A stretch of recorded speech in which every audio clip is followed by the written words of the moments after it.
السلام علیکم دوستوں، جیسا کہ آپ جانتے ہیں کہ ہم جاسوسی ادب کے شاہکار مصنف مظہر کلیم ایم اے کے ناول جعل جاسوس کا مطالعہ کر رہے ہیں۔ تو آئیے چلتے ہیں اس ناول کی ایپیسوڈ 8 کی طرف۔ تارتو یہاں سے شمال مشرق میں قریباً 50 کلومیٹر کے فاصلے پر ہے۔ خاصا بڑا شہر ہے اور وہاں ایک ہوٹل میں ہمیں ہر قسم کی امداد مل سکتی ہے، ہرمن نے کہا۔ ہوٹل میں؟ مگر کیسے؟ یہاں کے ہوٹل تو حکومت کی ملکیت ہوتے ہیں، عمران نے چونکتے ہوئے کہا۔ جی ہاں، ہوتے تو حکومت کی ملکیت ہیں، لیکن وہاں تصویرکار لوگوں کو مستقل طور پر مینیج رکھا جاتا ہے۔ میری قریبی دوستی ہے ایک مینیجر سے، اور خاص بات یہ کہ میں ایکس2 کے مختلف مشنز کے سلسلے میں اس سے مدد حاصل کر چکا ہوں۔ اور آپ کو یہ بھی بتا دوں کہ زدگناش کے کارخانے کے متعلق بنیادی معلومات بھی اسی نے مہیا کی تھی، ہرمن نے تفصیل سے بتاتے ہوئے کہا۔ ویری گڈ، پھر تو یہ بہت اچھا ہے، اب ہمیں جلد از جلد وہاں پہنچنا ہے، عمران نے مسرت بھرے انداز میں سر ہلاتے ہوئے کہا۔ روسیہ جیسے ملک میں اس امداد کو بس تائید غیبی ہی سمجھا جا سکتا ہے۔ اور پھر وہ خاصی تیز رفتاری سے چلتے ہوئے آگے بڑھتے چلے گئے۔ تھوڑی دیر بعد وہ ایک پہاڑی سے اتر کر بڑی سڑک پر آ گئے۔ یہاں سے ہمیں تارتو کے لیے بس مل جائے گی، ہرمن نے کہا۔ نہیں، اس طرح انہیں کے لیے مل جائے گا۔ انہوں نے یقیناً ہماری لاشیں نہ پا کر ارد گرد کے علاقے میں تحقیقات کرنی ہیں، اور ہماری تعداد ہمارا بھانڈا پھوڑ دے گی، عمران نے کہا۔ مگر جناب، بس کے بغیر تو ہم تارتو میں داخل نہیں ہو سکتے، ورنہ چیکنگ اسٹاف ہمیں پیدل آتے دیکھ کر روک لے گا۔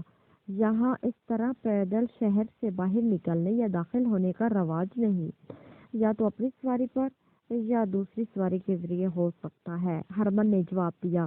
اگر ایسی بات ہے تو پھر ٹھیک ہے، اس کے سوا چارہ نہیں ہے، لیکن تم نے ہمیں ایسی جگہ اتارنا ہے جہاں خاصی بھیڑ بھاڑ بھی ہو، اور وہ جگہ ہوٹل سے کافی دور بھی ہو، عمران نے اسے ہدایات دیتے ہوئے کہا۔ آپ بے فکر رہیں، ہم گرشکا روڈ پر اتر جائیں گے، وہ تارتو کی مین روڈ ہے اور وہاں ہر وقت ہجوم رہتا ہے، ہرمن نے جواب دیا۔ ابھی وہ باتیں کر ہی رہے تھے کہ انہیں دور سے سرخ رنگ کی ایک ویوہیکل بس آتی دکھائی دی۔ ہرمن نے آگے بڑھ کر انگوٹھے اور انگلی کو مخصوص انداز میں موڑ کر بس ڈرائیور کو اشارہ کیا۔ اس اشارے کا مطلب یہی تھا کہ وہ بس میں سوار ہونا چاہتا ہے۔ چوچا بس ان کے قریب آ کر رک گئی اور وہ سب بس میں سوار ہو گئے۔ بس میں چند ہی سواریاں تھیں، وہ علیحدہ علیحدہ بیٹھ گئے۔ ان کے قریب لگے ہوئے ٹکٹ باکس سے چند سکے ڈال کر ٹکٹیں نکال لی اور اپنے ساتھیوں میں بانٹ دی، اور تیز رفتاری سے آگے گاڑی بڑھتی چلی گئی، اور چند لمحوں بعد کچھ عمارتیں نظر آنے لگی۔ جزیرہ ساریما روسیہ کے جنوب مغرب سے ذرا ہٹ کر خلیج ایگا میں واقع تھا۔ یہ ایک چھوٹا سا جزیرہ تھا جس کا بحری تعلق جمہوریہ پارنو سے مربوط تھا۔ ساریما پر روسیائی حکومت کی فوجی چھاؤنی قائم تھی، اور وہاں عام آدمی کسی بھی انداز میں داخل نہ ہو سکتا تھا۔ جزیرہ ساریما میں زیر زمین مصنوعی انسان تیار کرنے والا عظیم الشان کارخانہ قائم کیا گیا تھا، اور یہ کارخانہ انتہائی خفیہ طور پر زیر زمین رکھا گیا تھا۔ جب یہ کارخانہ قائم کیا گیا تھا، اس وقت حکومت روسیہ کے پروگرام میں ایسے مصنوعی کارخانے کو تیار کرنا تھا جو مشکل ترین ٹارگٹس پر کام کرنے کے ساتھ ساتھ اصل آدمیوں کی جگہ لے سکے۔ لیکن بعد میں یہ پروگرام بدل گیا اور ان انسانوں سے تقریب کا کام لینے کا منصوبہ بنایا گیا۔ ان کا خیال تھا کہ ہر بینک، خاص طور پر شوگران اور ایکڈیمیا میں لینے والے لوگوں مصنوعی انسان تیار کر کے وہاں پھیلا دیے جائیں، تاکہ ان ملکوں میں ہم ٹارگٹ ہر وقت ان کے کنٹرول میں رہے اور انہیں وہاں عام انسان ہی سمجھا جائے۔ اب یہ پاکیشیا کی بدقسمتی کی تھی کہ ابھی اس کارخانے نے پیداوار دینی شروع نہ کی تھی کہ دو طاقتوں نے مشترکہ طور پر پاکیشیا کی تباہی کا منصوبہ تیار کر لیا، اور اس طرح اس کارخانے کی پیداوار کو سب سے پہلے پاکیشیا کے خلاف استعمال کیا جانا تھا۔ حکومت روسیہ نے دراصل کرائمین جاسوسوں کو ڈاج دینے کے لیے یہ منصوبہ بندی تیار کی تھی۔ اس سے بالکل مخالف سمت میں کافی دور قصبہ زدگناش میں بھی ایک نقلی کارخانہ تیار کیا گیا تھا۔ ساریما میں اصل کارخانے کو اس حد تک سیکرٹ رکھا گیا تھا کہ اس نے سوار جد اعلیٰ ترین حکام کے اور کسی کو اس کے متعلق علم نہ تھا۔ عام بات یہی اڑائی گئی تھی کہ یہ کارخانہ قصبہ زدگناش میں ہی قائم کیا گیا ہے۔ یہی وجہ تھی کہ ہرون اور اس کے ساتھیوں نے بھی X2 کو یہی اطلاع دی تھی اور یہ کارخانہ قصبہ زدگناش میں ہے، اور عمران نے بھی اس اطلاع کو سامنے رکھ کر قصبہ زدگناش پہنچنے کا اور اس کارخانے کو تباہ کرنے کا پلان بنایا تھا۔ اب یہ تو عمران کی خوش قسمتی تھی کہ اس نے مارشل زاتورے کے سامنے آنے پر جزیرے کا لفظ اگلوا لیا تھا، اور مارشل کے چونکنے اور اس کی تمام سیکرٹس ظاہر کرنے اور عمران کی ذہنی صلاحیتوں کو بروئے لا کر اس سے سب کچھ اگلوا لینا، یہ سب محض اتفاق تھا، ورنہ وہ صرف اس نقلی کارخانے کو تباہ کر کے واپس چلا جاتا اور بعد میں پاکستان کی تباہی لازمی ہو جاتی۔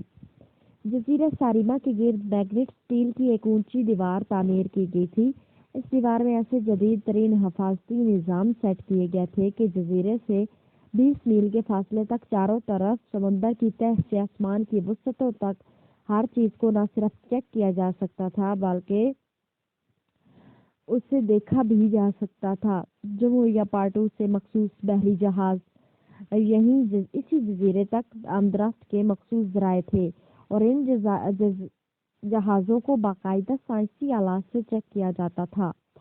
یہ جہاز بھی جزیرے سے 4 میل کے فاصلے پر رک جاتے اور پھر جزیرہ ساریما کے مخصوص گاڑیاں وہاں جا کے ضروری سامان آنے جانے والوں کے لیے لے آتی تھی۔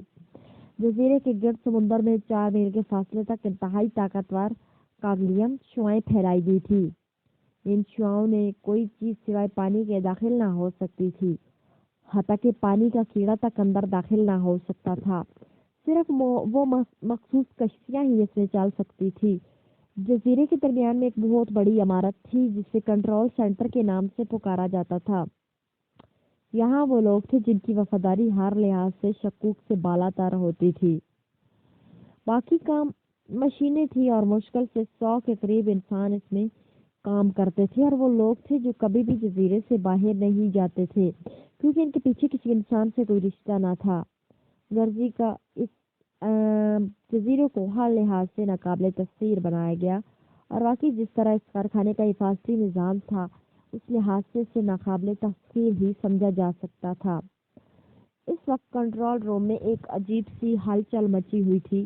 ہر شخص بے حد چوکنا اور محتاط تھا کیونکہ KGB کا چیف مارشل زاتورے خود وہاں سے آ رہا تھا، اور چونکہ جزیرے کے حفاظتی نظام کا سربراہ براہ راست مارشل زاتورے ہی تھا، اور دوسری بات یہ کہ مارشل زاتورے کی فطرت سے وہ لوگ اچھی طرح واقف تھے، وہ معمولی سی کوتاہی بھی برداشت نہیں کرتا تھا، اور اس کی لغت میں معنی کا لفظ ہی نہ تھا۔ ابھی 2 گھنٹے ہی پہلے مارشل کی آمد کی اطلاع ملی تھی، اور اس کی آمد کی اطلاع ملتے ہی وہ سب چوکنے ہو گئے تھے۔ تمام مشینوں کو ایک بار پھر الرٹ کر دیا تھا تاکہ کسی بھی کوتاہی کا کوئی امکان باقی نہ رہے۔ جزیرہ ساریما پر حفاظتی نظام کا انچارج ایک ادھیڑ عمر شخص ایوانوف تھا۔ ایوانوف خود بھی ایک قابل ترین سائنسدان تھا، اور اس کے ساتھ ساتھ وہ KGB کا اعلیٰ ترین عہدیدار بھی تھا۔ وہ KGB میں براہ راست اس اعلیٰ عہدے پر تعینات نہ ہوا تھا بلکہ وہ ایک عام ایجنٹ کی صورت میں شامل ہوا تھا، اور ہر قسم کی ٹریننگ حاصل کرنے کے بعد وہ اپنی ذہانت اور دلیری کی وجہ سے اعلیٰ ترین عہدے پر پہنچ گیا تھا، اور یہ اس کی اعلیٰ ترین خصوصیات تھی جس کی وجہ سے اسے جزیرہ ساریما کا کنٹرول انچارج بنایا گیا تھا۔ اس لحاظ سے اس کا درجہ مارشل زاتورے سے ایک درجہ کم تھا۔ وہ اپنے مخصوصی دفتر میں کرسی پر بیٹھا سامنے کی دیوار پر نصب سکرین پر نظریں جمائے ہوئے تھا۔ سکرین پر جزیرہ ساریما کے چاروں طرف کا منظر نظر آ رہا تھا۔ میز پر ایک جدید ترین قسم کا ٹرانسمیٹر رکھا ہوا تھا، اور اسے اس وقت مارشل کی آمد کا انتظار تھا۔ مارشل جیسے ہی پارٹو پہنچا تو اسے اطلاع مل جاتی، اور پھر اسے اس کی آمد کے لیے استقبال کرنا تھا۔ उसी लम्हे ट्रांसमीटर में से मुतरन्नम सी आवाज निकली और इवानोव ने चौंक कर ट्रांसमीटर का बटन ऑन कर दिया। हेलो पार्ट 2 सेंटर, मार्शल यहाँ पहुँच चुके हैं। लाइन लाइन का सिग्नल दिया जाए। एक आवाज़ सुनाई दी। ओके, मार्शल किस तरीके से आना पसंद फरमाएंगे? इवानोव ने जवाब दिया। मार्शल हेलीकॉप्टर के जरिए आना चाहते हैं, दूसरी तरफ से जवाब दिया गया। ओह, उन्हें भेज दीजिए, मैं फ़ज़ाई क्लियरेंस कर देता हूँ, इवानोव ने जवाब दिया। ठीक है, मार्शल चंद मिनट बाद परवाज़ कर जाएंगे, दूसरी तरफ से कहा गया। ओके, हम उनके इस्तकबाल के लिए तैयार हैं, इवानोव ने कहा। Over and all and wish you good luck, दूसरी तरफ से कहा गया और इवानोव ने मुस्कुराते हुए ट्रांसमीटर ऑफ कर दिया। वाकई मार्शल की आमद पर गुड लक की दुआ देनी लाजमी हो जाती थी। ट्रांसमीटर ऑफ करने के बाद उसने मेज पर पड़े हुए इंटरकॉम का बटन दबाया। शागुफ बोल रहा हूँ बॉस, दूसरी तरफ से सेकंड चीफ की आवाज़ सुनाई दी। शागुफ, मार्शल हेलीकॉप्टर के जरिए आ रहे हैं, फजा क्लियर कर देना, खास तौर पर उस वक्फे के दौरान कोई गड़बड़ न हो जाए, इवानोव ने कदरे तहकमाना लहजे में कहा। मैं समझता हूँ बॉस, आप बेफिक्र रहें, कोई कुताही नहीं होगी, शागुफ ने जवाब दिया। ओके, इवानोव ने कहा और उसके साथ ही इंटरकॉम का बटन ऑफ कर दिया गया। उसकी नजरें एक बार फिर स्क्रीन पर जम गईं। चंद लम्हों बाद स्क्रीन के ऊपर वाले हिस्से में एक धमाका सा हुआ और वो समझ गया कि फ़ज़ाई सिस्टम क्लियर कर दिया गया है। चंद लम्हों बाद मार्शल का मखसूस हेलीकॉप्टर फ़ज़ा में उड़ता हुआ नजर आया और इवानोव उठकर तेजी से कमरे से बाहर निकलता चला गया ताकि हेलीपैड से मार्शल को उतार सके। जैसे ही इवानोव हेलीपैड पर पहुंचा, वहां कंट्रोल सेंटर के दीगर आला अहदेदार भी मौजूद थे। चंद लम्हों बाद हेलीकॉप्टर मखसूस जगह पर उतर गया और इवानोव तेजी से आगे बढ़ा। अभी इवानोव ने चंद ही कदम आगे बढ़ाए होंगे कि मार्शल ज़ातोरे ने उछल कर हेलीकॉप्टर से नीचे उतरना चाहा। खुश आमदीद मार्शल, इवानोव ने बड़े खुशगवार मूड में मुस्कुराते हुए कहा। थैंक यू, मार्शल ने खिलाफ नरम दिल लहजे में जवाब देते हुए कहा और फिर उसने आगे बढ़कर इवानोव से बड़े पुरखलूस लहजे में मुसाफिया किया, बल्कि हेलीकॉप्टर पर मौजूद बाकी अहदेदारों से भी बाकायदा हाथ मिलाए और इवानोव बहुत समेत सब लोगों के चेहरे पर मसरत भरे आसार नुमाया हो गए। वो मार्शल की फितरत को अच्छी तरह समझते थे कि वो इन तकल्लुफ़ात का सिरे से कायल ही नहीं, और न जाने क्या बात थी कि वो ज़रूरत से ज़्यादा ही नरम मिजाज बना हुआ था। इवानोव समेत मार्शल उसके दफ्तर में आ गया और फिर कुर्सी पर बैठते ही उसने इवानोव से मुखातिब होकर कहा। इवानोव, मेरे यहाँ आने का एक ख़ास मकसद है, मार्शल ने भी हाथ संजीदा होते हुए कहा। हुक्म फरमाइए मार्शल, इवानोव ने कहा। हमारा वक्त शदीद खतरे की जद में है और किसी भी वक्त उसे तबाह किया जा सकता है, मार्शल ने कहा। जी क्या कह रहे हैं आप, ऐसा कैसे हो सकता है? इवानोव ने हैरत की शिद्दत से उछलते हुए कहा। मैं दुरुस्त कह रहा हूँ, हालात बेहद नाजुक हैं, मार्शल का लहजा बदसूर संजीदा था। क्या क्रीमियन हमला करने वाली है? इवानोव ने अंदाजा लगाते हुए कहा। अरे नहीं, उसकी क्या मजाल, दरअसल बात यह है कि पाकिस्तान सीक्रेट सर्विस की एक टीम इसी कारखाने की तबाही के मिशन पर निकली हुई है और ये लोग इंतहाई खतरनाक हैं, मार्शल ने जवाब दिया। सर जी आप क्या कह रहे हैं? पाकिस्तान तो एशिया का पसमानदा मुल्क है, ये भला रूसिया और केजीबी की कैसे टक्कर रह सकती है, और भला हमारे सामने क्या हैसियत इनकी हो सकती है? इवानोव ने मार्शल की तरफ देखते हुए कहा, जैसे उसे उसकी दिमागी सेहत पर शुबा हो रहा हो। उसके लिए सबसे हैरत अंगेज बात यह थी कि मार्शल का लहजा शिकस्त खोरदा था। हालांकि ये वही मार्शल था जो केजीबी के खिलाफ एक लफ्ज भी सुनते ही मुकाबल को गोली मार दिया करता था। आज वो एक पसमानदा मुल्क के लोगों से खौफजदा है। पहले मेरा भी यही कहना था, लेकिन अब ऐसे दरपे तजर्बात के बाद मुझे बदलना पड़ा। तुम केजीबी के आला तरीन अहदेदारों में से हो, इसलिए तुम्हारे साथ मामलात पर बातचीत की जा सकती है, मार्शल ने कहा। और फिर उसने अव्वल से आखिर तक इमरान और उसकी टीम के साथ टकराव की तफसीलात इवानोव को सुना दी। ओह, ये सब कुछ रूसिया में हुआ और उसके बावजूद भी वो बच निकले। इवानोव की आंखें हैरत की शिद्दत से फटने के करीब हो गई थी। हाँ, वो बच गए। हालांकि हेडक्वार्टर के लोगों का पहले यही ख्याल था कि वो भी हेलीकॉप्टर के साथ ही हलाक हो गए हैं, लेकिन मुझे यकीन न आ रहा था। चुनाचे मैंने मौका तहकीकात कराई तो वहाँ किसी इंसानी जिस्म का टुकड़ा भी नहीं मिला, बल्कि कहावतें मिली है कि ये जासूस तो शहर में दाखिल हो रहे हैं। चुनाचे मैंने इस बार केजीबी का टॉप शोबा डॉग डिपार्टमेंट को उनके पीछे लगाया है। मुझे उम्मीद है कि डॉग डिपार्टमेंट न सिर्फ उन्हें जल्द ही पकड़ लेगा, बल्कि वो उन्हें हलाक करने में भी कामयाब रहेगा। लेकिन उसके बावजूद मेरे दिल में ये खदशा है कि ये लोग किसी भी वक्त यहाँ हमला कर सकते हैं। इसलिए मैंने सोचा कि बजाते खुद जाकर तुमसे बातचीत की जाए और तुम्हें होशियार कर दिया जाए। मार्शल ने कहा। आपने क्या किया सर? मगर दो आपने ठीक कहा, लेकिन दो बातें मेरी समझ में नहीं आ रही। आप जानते हैं कि तारतू यहाँ से खासे फासले पर है। तारतू से यहाँ आने में एक हजारों जगहों पर चेक होना पड़ेगा, इसलिए उनका यहाँ पहुँचना नामुमकिन है।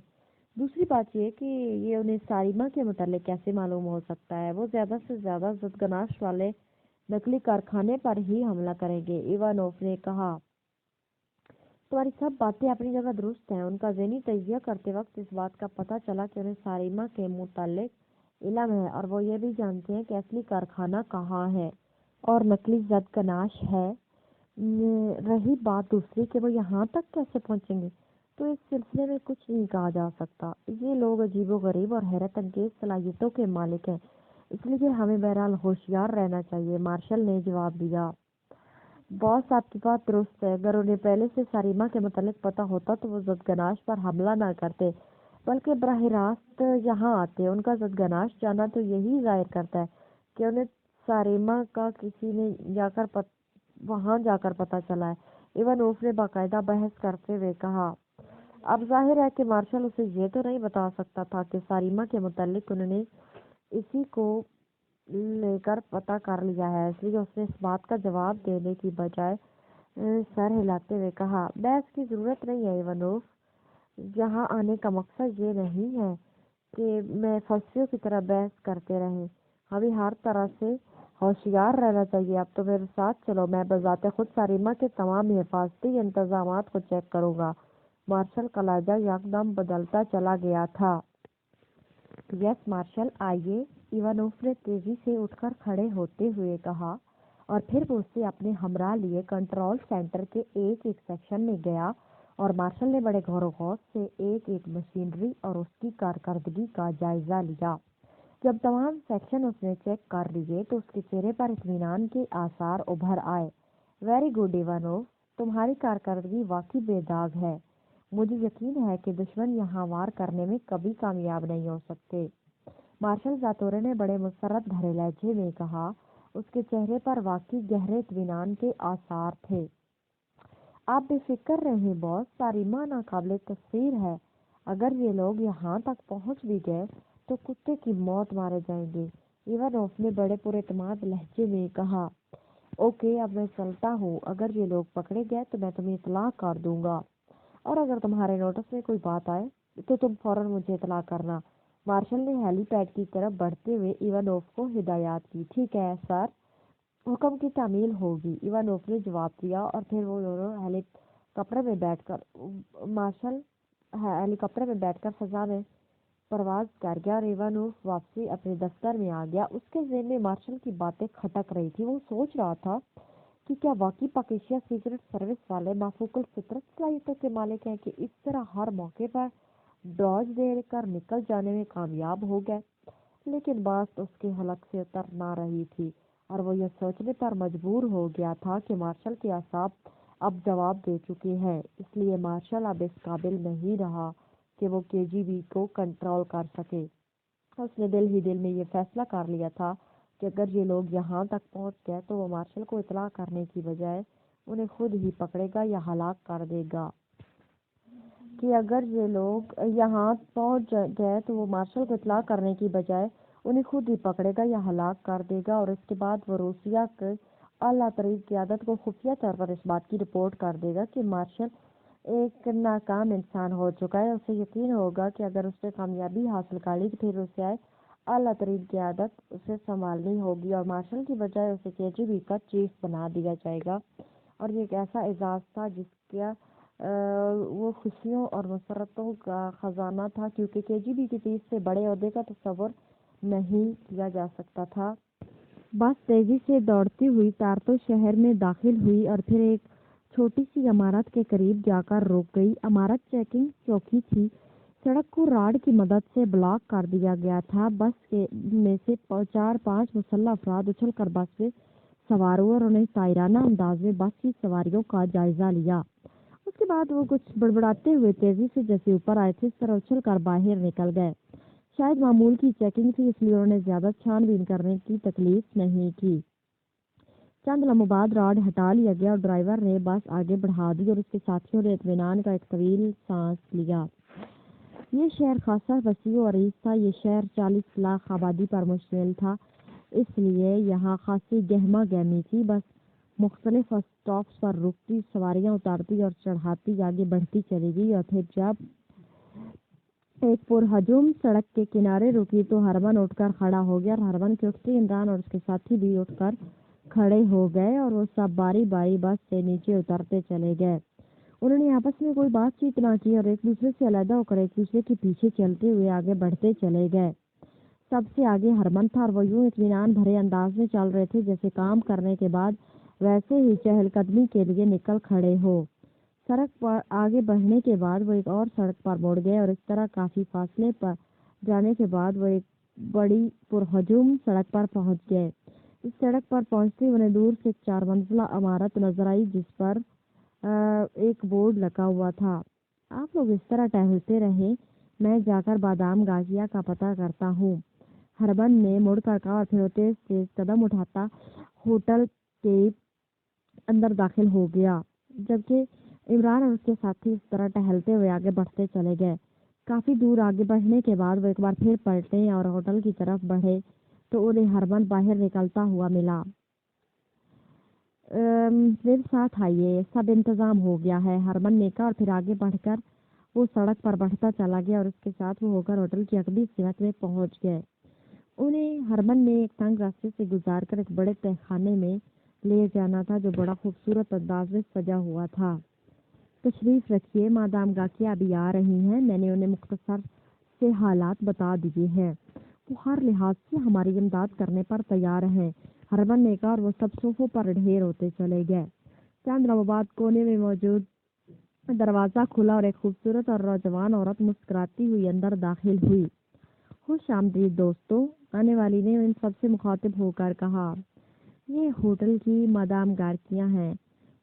ہرمن نے اٹھ کر باقاعدہ تعارف کراتے ہوئے کہا، ارے یہ ہے مادام، بھائی مجھے تو اب پتہ چلا ہے، میں تو سمجھا تھا کہ کوئی والدہ محترمہ قسم کی عورت ہوگی، ان کے سامنے نظریں جھکا کر بیٹھنا پڑے گا اور ادب سے سر ہلانا پڑے گا، یہاں تو نظریں جھک ہی نہیں سکتی، عمران نے تبصرہ کرتے ہوئے کہا، اور مادام گاکیا کے چہرے پر عمران کی تعریفی فکریں سن کر گلناری رنگ بکھرنے لگے، آنکھوں میں پسندیدگی اور شکریہ کے تاثرات ابھر آئے۔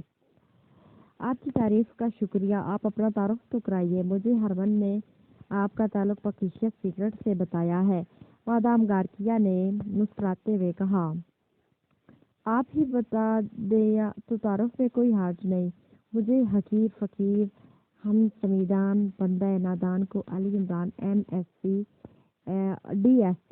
DCS کہتے ہیں اور میں ان احمقوں کی اڈلی کا محا احمق ہوں۔ عمران نے اپنے ساتھ ساتھ اپنے ساتھیوں کا بھی مختصر سا تعارف کرا دیا۔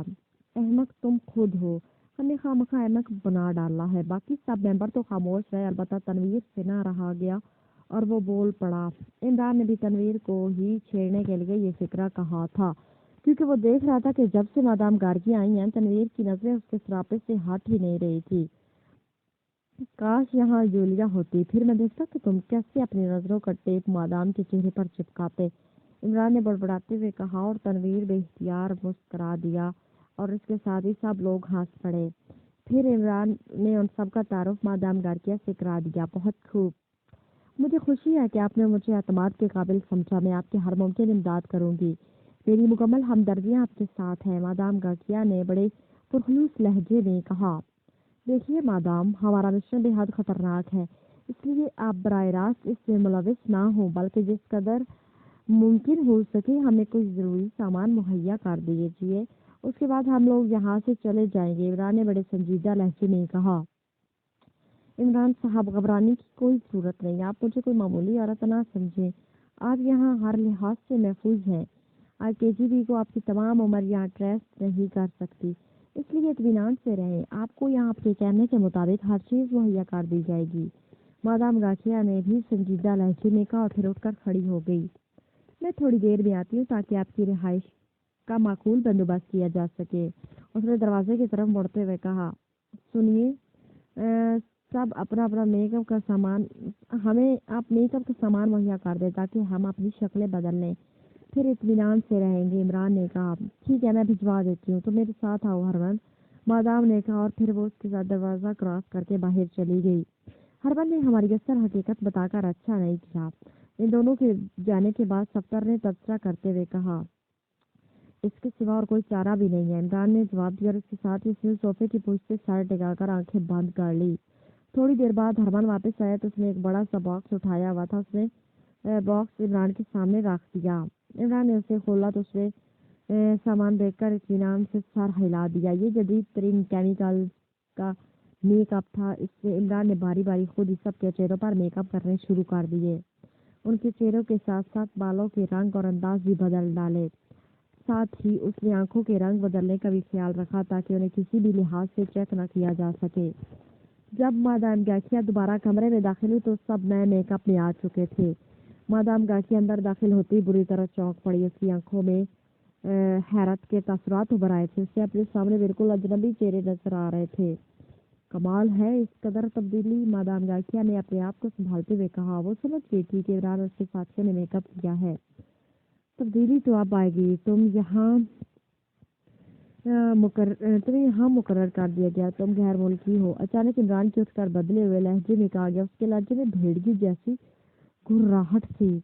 क्या मतलब? मादाम गाखिया इमरान की बात सुनकर बेख्तियार एक कदम पीछे हटती चली गई। केजीबी नारो सेक्शन, हमें इत्तला मिली है कि तुमने गैर मुल्की जासूसों को होटल में पनाह दे रखी है। इमरान का लहजा पहले से ज्यादा गुरखत होता चला गया और मादाम गाखिया का चेहरा जर्द पड़ गया। ये शायद नारो सेक्शन के अल्फाज का रद्द अमल था, मगर मादाम से कोई ऐसी गलती नहीं हुई। बस इस बर्ते पर अकड़ रही थी आप।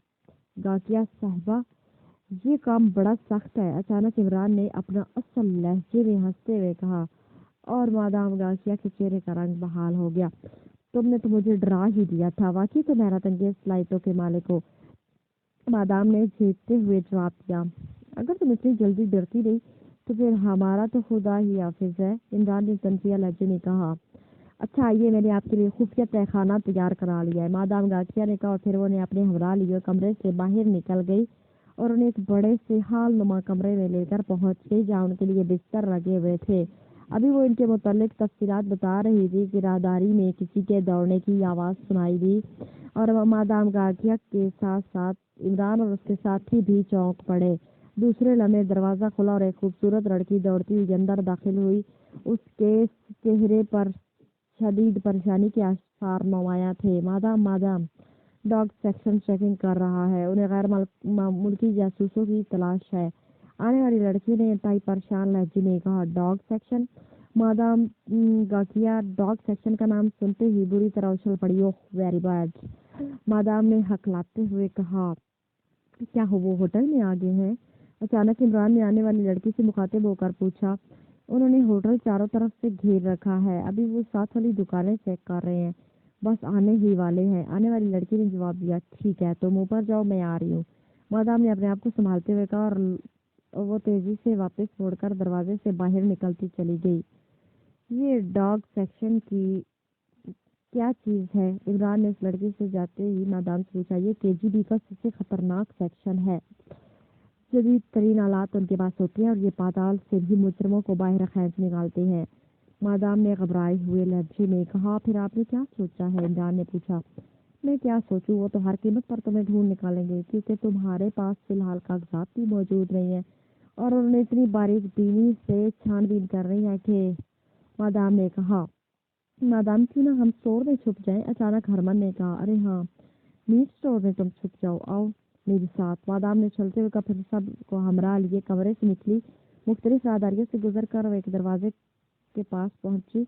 ये कमरा बिल्कुल यक था और इसमें ज़ेबा की हुई गाय लटकी हुई थी। पूरा कमरा गोश्त से भरा हुआ था। आप लोग यहाँ मुनासिब समझे छुप जाएं, शायद यहाँ ज्यादा तफसीली चेकिंग ना करें, मादाम ने कहा और इमरान ने सर हिला दिया। मादाम तेजी से वापस मुड़ी और फिर बाहर से दरवाजा बंद किया और दौड़ती हुई ऊपर हाल की तरफ बढ़ती